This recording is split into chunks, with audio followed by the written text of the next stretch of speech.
अब उसके बाद भी अगर आप आरपी सिंह साहब, अगर आप भारतीय जनता पार्टी सत्ता के प्रवक्ता अगर इस तरीके से बोल रहे हैं, ये दुखद है, अनफॉर्चुनेट है। और मैं इसके बारे में कुछ कह ही नहीं सकता। मतलब ये अब तो ये भी साबित करना पड़ेगा कि भारत पाकिस्तान के बीच में ऑपरेशन सिंदूर हुआ या नहीं सिंदूर हुआ। कल आपको भी गलत साबित कर देंगे। सीज फायर हुआ, ये भी गलत साबित कर देंगे। और ये भी साबित कर देंगे कि भारत के अंदर नरेंद्र मोदी जी प्रधानमंत्री नहीं, ये भी साबित कर देंगे।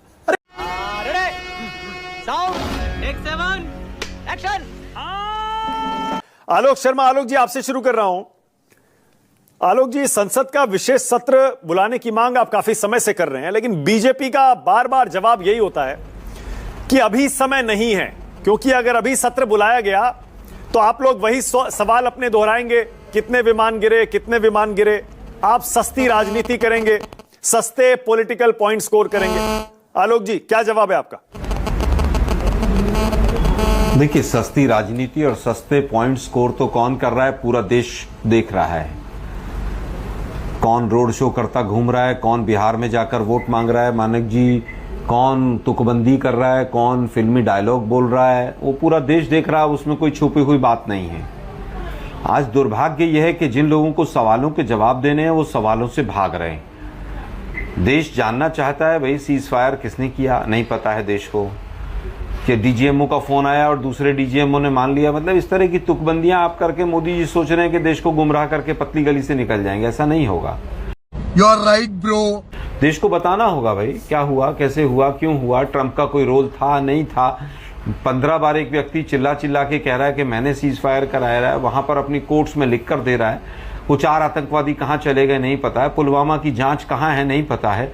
40 से ज्यादा सिविलियंस मारे गए, उनका कौन जिम्मेदार है नहीं पता है। 28 के करीब हमारे टूरिस्ट जो मारे गए निर्दोष, उनका जिम्मेदार कौन है नहीं पता है। पर मोदी जी को यह पता है कि उनकी नसों में खून नहीं बह रहा, वो गर्म लहू और पता नहीं सिंदूर और पता नहीं क्या क्या बह रहा है। मतलब देश का बिल्कुल मखौल बना के रख दिया है। एक देश खुलकर आपके साथ नहीं आया पूरे इसके प्रकरण के अंदर। आपने किस तरह से क्या विदेश नीति अपनाई। 11 साल से आपने हजारों करोड़ टैक्स पेयर्स का पैसा खर्च कर दिया वहां मोदी मोदी करने पे। आपके किस तरह से कौन कौन से देशों ने क्या क्या स्टेटमेंट दिया, देश जानना चाहता है। नेपाल और मालदीव्स तक ने खुल के आपके पक्ष में स्टेटमेंट नहीं दिया। तुम्हें शर्म है? कुछ शर्म आया है? फिर आपने ऑल पार्टी डेलीगेशन भेजा, विदेशों में फिर चले गए लोग, हमारे सांसद भी गए और बाकी दलों के सांसद भी गए। आपके क्या क्या मंत्री बकवास कर गए। वो कर्नल कुरैशी के लिए और तमाम चीजों के लिए कोई कह रहा है कि पूरी सेना मोदी जी के चरणों में नतमस्तक है और मोदी जी जो है रोड शो में नतमस्तक हैं। मतलब क्या मखौल बनाया आप लोगों ने भाई। 22 मिनट में हमने 22 तारीख का बदला ले लिया। अरे देश के प्रधानमंत्री अगर 22 मिनट में बदला लिया जा रहा था तो 1-2 दिन चल देने देते।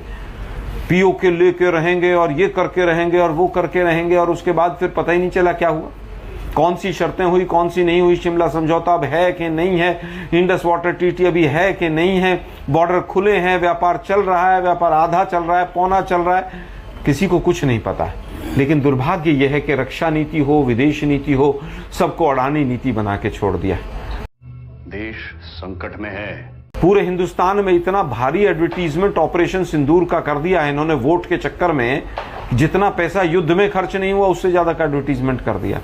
सारे हिंदुस्तान के पेट्रोल पंपों पे मोदी जी का वो फोटो फौजी ड्रेस पहन के वो लगा के छोड़ दिया है इन्होंने। यही इनकी विदेश नीति है, यही इनकी सोच है। आलोक जी जानना चाहता है। आलोक जी ठीक है, नहीं बिल्कुल सही है आलोक जी, बिल्कुल ठीक कह रहे हैं, वो इंपॉर्टेंट बिल्कुल ठीक कह रहे हैं, बिल्कुल सही। देश को अब बता देना चाहिए। और जबकि अब सीडीएस अनिल चौहान बोल चुके, उसके बाद तो जाहिर है अब इस आपकी डिमांड में दम भी लगता है कि अब जब युद्ध ऑलमोस्ट खत्म ही हो गया है, टेक्निकली जारी है, क्योंकि सरकार कहती है ऑपरेशन, सेना कहती है ऑपरेशन सिंदूर जारी है, लेकिन टेक्निकली ऑन हो सकता है, वैसे तो लगता है तनाव कम हो गया। बिल्कुल सही कह रहे हैं आपकी डिमांड में। मुझे तो पर्सनली दम नजर आता है कि अब सरकार को नहीं सुनिए ना आलोक जी, लेकिन मैं दूसरी बात ऐड करना चाहूंगा मानक। अच्छा बोलिए आप बोलिए। तेरा तो गेम बजाना पड़ेगा। मैं केवल ये कहना चाहूंगा, एयर चीफ का जो बयान आया कि सारे के सारे प्रोजेक्ट डिले हुए हैं, एक भी प्रोजेक्ट टाइम पे पूरा नहीं हुआ है। और अनिल चौहान जी की स्टेटमेंट के बाद तो पूरी इनकी पोल पट्टी खुल गई है। एक प्रेस कॉन्फ्रेंस रक्षा मंत्री नहीं कर पाए, गृह मंत्री एक प्रेस कॉन्फ्रेंस नहीं कर पाए, विदेश मंत्री ने जब जब मुंह खोला उन्होंने पाकिस्तान की मदद करने के अपने खुलासे कर डाले। वो व्यक्ति आज भी विदेश मंत्री बना हुआ है। कभी कुछ कहते हैं, कभी झूठ बोलते हैं, कभी सच बोलते हैं। मोदी जी ने सारे मंत्रियों को झूठ बोलना सिखा दिया इनको। अच्छा ठीक है आलोक जी, आज भी कल आलोक भी जी वहां ओके। पर मुसलमानों अब के आलोक जी ये खिलाफ बताइए, गृह मंत्री वेस्ट बंगाल में जाकर भाषण दे रहे हैं, कितना दुर्भाग्य है भाई। ठीक है। आप देश के गृह मंत्री हैं, अब आप वो वहां के अहमदाबाद के लीडर नहीं हैं आप। प्रधानमंत्री होते थे, हाई कोर्ट नहीं था, सुप्रीम कोर्ट नहीं था, पंचायती राज नहीं था, बहुत सारे कॉन्करेंट लिस्ट के सब्जेक्ट स्टेट सब्जेक्ट में किए, बहुत चेंजेस हुए। और ये स्टेटमेंट मेरी नहीं, ये अमित शाह जी की स्टेटमेंट है संसद में खड़े होकर, आपने 36 चेंज किए, हमने तो 2 ही किए। आर्टिकल 370 हट ही नहीं सकता। आर्टिकल 370 से ही जम्मू कश्मीर हमसे जुड़ा हुआ है। आप उसी की पावर्स को यूज करके कुछ बदलाव करते हैं, इससे ज्यादा कुछ भी नहीं। कोई पहली चीज तो बीजेपी हमेशा से डैमेज और इसका खेल करती रहती है। अरे भाई डैमेज तो देश की इमेज का हो रहा है। देश की विदेश नीति आपने पकौड़तल ने भेज दी है। देश की विदेश नीति ट्रंप चला रहे हैं। आप मुंह खोलकर नहीं कह सकते एक बार भी कि झूठ बोल रहा है। वो 10 बार 12 बार अपनी कोर्ट में लिख के दे रहा है एक बार के भाई मैंने सीज फायर कराया है, मैंने अडानी के व्यापार के लिए सीज फायर कराया है। व्यापार के लिए कराया, लेकिन व्यापार तो अडानी का ही है हिंदुस्तान में, अब और किसी को तो व्यापार करने नहीं देते। ओके सरदार आरपी सिंह भी अब चल दिया है ट्रंप की शरण में। RP Singh emotional damage. तो ओके आलोक जी की बात तो आप नहीं मानेंगे आरपी सिंह जी, क्योंकि आप कहेंगे वो कांग्रेस से। एक सेकंड में आशुतोष की राय भी लेना चाहता हूं। आशुतोष आपको क्या लगता है, क्या संसद का सत्र बुलाने का टाइम आ गया है? Is it the right time Ashutosh? नहीं मानक जी, मुझे तो आरपी सिंह की बातों से सुनकर ऐसा लगता है कि जैसे ऑपरेशन सिंदूर हुआ ही नहीं है। वो साबित कर देंगे इस बात को। जब अनिल चौहान ने कुछ कहा ही नहीं है, वो साबित करने लग रहे हैं, तो फिर ये भी साबित कर देंगे कि ऑपरेशन सिंदूर भी नहीं हुआ है। तो फिर संसद बुलाने की क्या जरूरत? देखिए ये सारी बातें बहुत मैं कम से कम राष्ट्रीय पार्टी के प्रवक्ता से उम्मीद नहीं करता।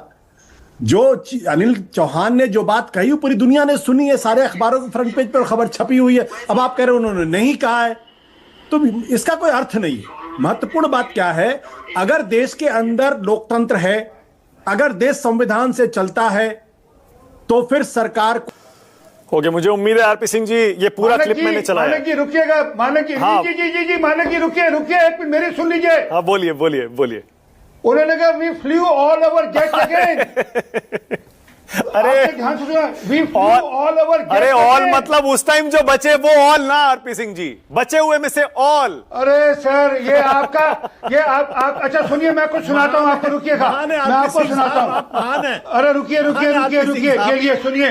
वाह मोदी जी वाह। देखिए ये जो आरपी सिंह साहब कर रहे हैं बहुत दुखद है और बहुत अनफॉर्चुनेट है। ये बहुत दुखद है, बहुत अनफॉर्चुनेट है, नहीं होना चाहिए ऐसा। जो बात 3 बार ये बात हो चुकी, मैं फिर इसको दोहरा देता हूं।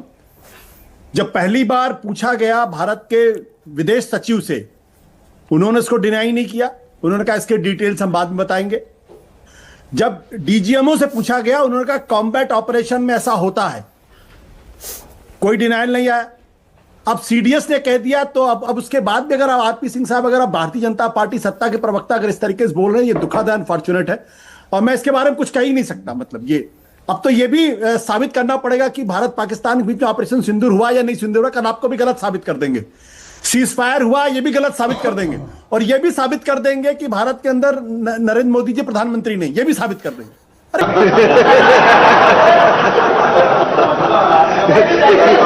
कहीं तो कम से कम कुछ तो मतलब हमारे ख्याल से मर्यादा हम लोगों को रखनी चाहिए। जो बात सीडीएस ने कह रहे, कम से कम उसको मानना चाहिए। देखिए महत्वपूर्ण सवाल मैं जो कह रहा हूं वो ये, भाई देश के अंदर लोकतंत्र है, चुनी हुई सरकार है, तो सत्र बुलाने में क्या प्रॉब्लम है? क्या भारत के प्रधानमंत्री से क्या विपक्ष ये पूछ रहा है कि वहां युद्ध में क्या हुआ? ये तो कोई नहीं पूछ रहा। ऑपरेशन कैसे हुआ, क्या ये कोई पूछ रहा? कोई नहीं पूछ रहा। भाई सीधी सी बात यह कि पहलगाम क्यों हुआ, उसके लिए जिम्मेदार कौन है, वहां सुरक्षा क्यों नहीं प्रोवाइड की गई, एक सवाल यह होगा। दूसरा सवाल यह होगा कि सीज फायर आपने क्यों किया, किन परिस्थितियों में किया, क्या कारण था कि आपने अचानक सीज फायर कर लिया जबकि आर्मी डोमिनेट कर रही थी, पाकिस्तान घुटनों के ऊपर था, और आपने जब सीज फायर किया तो उसके लिए आपने क्यों नहीं शर्तें लगाई? आपने क्यों नहीं अजहर मसूद को मांगा? आपने क्यों नहीं हाफिज सईद को मांगा? आपने क्यों नहीं दाऊद इब्राहिम को मांगा? आपने क्यों नहीं पीओके पे कब्जा किया? तुम चुल्लू भर पानी में जाके डूब के मर जाओ। ये सवाल तो पूछे जाने चाहिए ना। ये सवाल भी देश के अंदर ये सवाल पूछना गुनाह हो गया है। अगर ये गुनाह हो गया तो फिर मान लीजिए कि इस देश के अंदर लोकतंत्र नहीं है। और अगर विपक्ष, मेरा तो मानना है विपक्ष दुनिया के सबसे खराब सवाल, सबसे बकवास सवाल भी पूछे, लेकिन ये उसका अधिकार है सवाल पूछने का। और सत्ता पक्ष ये नहीं कह सकता है कि वो सवाल नहीं पूछ सकती, या वो जो सवाल पूछ रहे हो पाकिस्तान के सवाल है। ये मैं पहली बार सुना, मैंने अटल बिहारी वाजपेयी के जमाने में भी इस तरीके का तर्क नहीं सुना था कि आप पाकिस्तान की भाषा बोल रहे हैं। मुझे लगता है इस देश के अंदर पाकिस्तान का फोबिया भारतीय जनता पार्टी के दिमाग पर इतना चढ़कर बोलता है कि वो भारत और पाकिस्तान को एक बराबर समझते हैं, हाइफनेट करके चलते हैं। दिक्कत यह है इनके साथ। आशुतोष, अरे हिंदुस्तान बहुत आगे निकल चुका है आशुतोष, लेकिन वॉर पर जैसी पॉलिटिक्स अब हो रही है ना, वो पहले होती भी नहीं थी। करगिल याद कर लीजिए, आप करगिल याद कर लीजिए, कहां हुई ऐसी पॉलिटिक्स। मानक मैं आपको बता दूं, वाह बेटा, लगता है तुम गू खा के ही मानोगे। मैं आपको बता दूं, 1962 में जब चीन की लड़ाई हो रही थी तो अटल बिहारी वाजपेयी और राम मनोहर लोहिया ने जवाहरलाल नेहरू सरकार के कपड़े फाड़ दिए थे और मजबूर कर दिया था कि युद्ध के दौरान सेशन बुलाई, मजबूर कर दिया। सरकार दिल्ली के अंदर संसद बैठी, वहां प्रधानमंत्री जवाहरलाल नेहरू को जवाब देना पड़ा। अटल बिहारी वाजपेयी, राम मनोहर लोहिया ने तीखे सवाल किए, तब किसी ने नहीं कहा कि भारत का जो विपक्ष है वो चीन की भाषा बोल रहा। ये जो भाषा है ये तानाशाही की भाषा है, अधिनायकवाद की भाषा है, और भारत के आधे से ज्यादा हिंदुस्तानियों को देशभक्ति पर सवाल खड़े करने वाली भाषा। बस हवा निकल गई। पाटिल जी, मलूकनगर दो बातें कह रहे हैं। एक तो आप लोग देशद्रोही बयान संसद में देंगे, उस तरह के सवाल पूछेंगे, और कह रहे हैं बाकी सब बातें तो हमने बताई दी हैं, बचा गया है। नहीं, आरपी सिंह जी ने भी और मलूक जी ने भी बहुत जोर दे के कई बार ये कहा है कि अभी ऑपरेशन सिंदूर जारी है, और बीजेपी के एनडीए के तमाम प्रवक्ता तमाम चैनलों पे ये बात बार बार दोहरा रहे हैं। तो फिर 10 मई को शाम को 5 बजे जो डीजीएमओ ने घोषणा की थी कि सीज फायर हो गया है, पाकिस्तान के डीजीएमओ ने फ़ोन किया हमें और हमने सीज फायर कर लिया, वो क्या थी फिर? ऑपरेशन सिंदूर अगर जारी है तो या तो सीज फायर हुआ है या ऑपरेशन सिंदूर जारी है, इसे स्पष्ट किया जाए। इनके कहने के पीछे मकसद केवल एक है कि सवाल मत पूछो, अभी ऑपरेशन जारी है। ऑपरेशन तो खत्म हो चुका है। एक ऑपरेशन था, घोषित युद्ध तो था नहीं। युद्ध अलग चीज होती है, ऑपरेशन अलग चीज होती है। तो ये केवल प्रश्नों से बचे रहे हैं, इसलिए ये कह रहे हैं, ये बहाना बना रहे हैं कि अभी ऑपरेशन जारी है। लगातार ये झूठ बोल रहे हैं। इतना छोटा पहले कभी नहीं हुआ होगा। आपने एक सवाल उठाया कि पहले युद्धों पर इस तरह के प्रश्न नहीं पूछे गए। 1965 में जब भारत पाकिस्तान का युद्ध हुआ और जब ताशकंद में लाल बहादुर शास्त्री जी समझौता करने के लिए गए थे, तो जनसंघ लाल बहादुर शास्त्री जी के घर पर प्रदर्शन कर रहा था दिल्ली में, और खराब नारे उनके खिलाफ लगा रहा था, उन्हें देशद्रोही बता रहा था। 62 की लड़ाई में नेहरू के खिलाफ खूब खुल के बोला जनसंघ, और बाद में 71 के प्रश्न अब तक उठाते रहते हैं। मोदी जी और अमित शाह लोकसभा के अंदर उठाते हैं, सदन के अंदर 71 के प्रश्न उठाते हैं। जहां तक जांच की और स्पेशल सेशन की बात है, 1999 में जब कारगिल युद्ध हुआ, कारगिल युद्ध समाप्ति की घोषणा की गई 26 जुलाई को, लेकिन 26 जुलाई से पहले ही सरकार ने जांच समिति बना दी थी। कारगिल युद्ध की जांच हुई थी बाकायदा, उसकी रिपोर्ट आई थी, और उसमें यह माना गया था कि हमारा इंटेलिजेंस फेल्योर रहा, हमें सूचना नहीं मिली समय पर, और इसका कितना नुकसान देश को उठाना पड़ा ये भी उस जांच रिपोर्ट में बताया गया है। You are right, bro. तो अलग मसला था ना पार्टी जी। नहीं, उसमें तो पाकिस्तान की पूरी फौज आके हमारे इतने बड़े हिस्से पे कब्जा करके बैठ गई थी।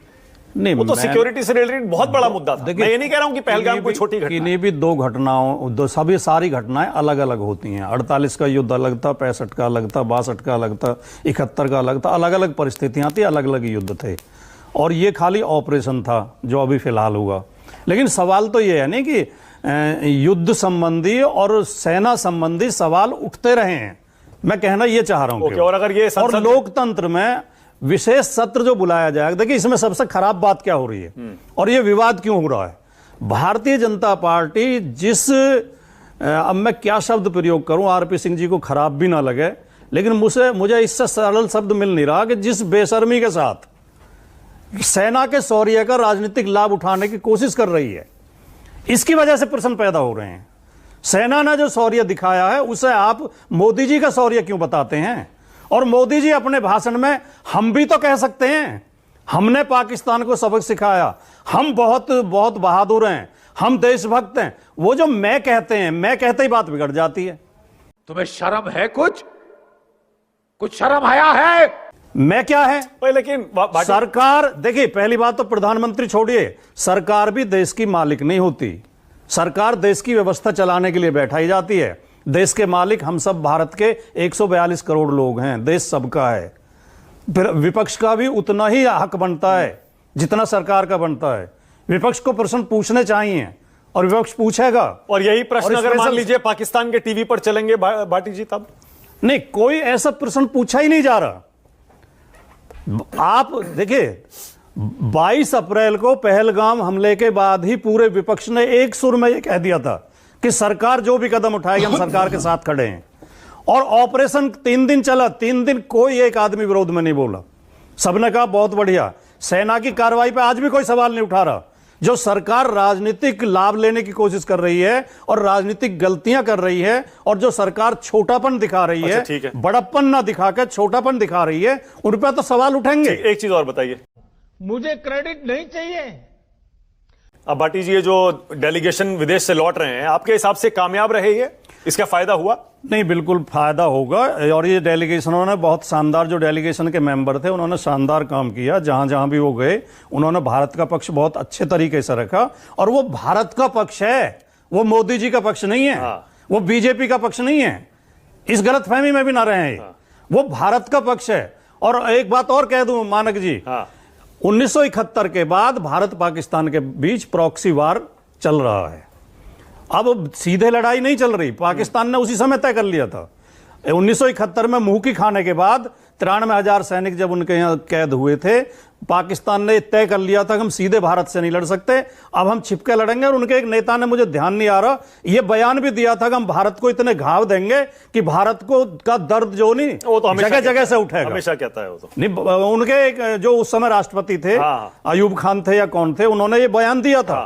तो पाकिस्तान उसी नीति पर चल रहा है। पाकिस्तान हमारे ऊपर आतंकवादी हमले कराता है, आतंकवादी भेजता है, उन्हें ट्रेनिंग देता है, ट्रेनिंग सेंटर चलाता है, इसमें कहीं कोई संदेह नहीं है। विपक्ष इसमें सरकार से सहमति रखता है, सरकार के विरोध में नहीं है। ठीक है। और उन्हें सबक सिखाया जाना चाहिए, इसके भी समर्थन में है। ठीक है। क्यों हिला डाला ना? खत्म। Bye bye, tata, good bye, गया।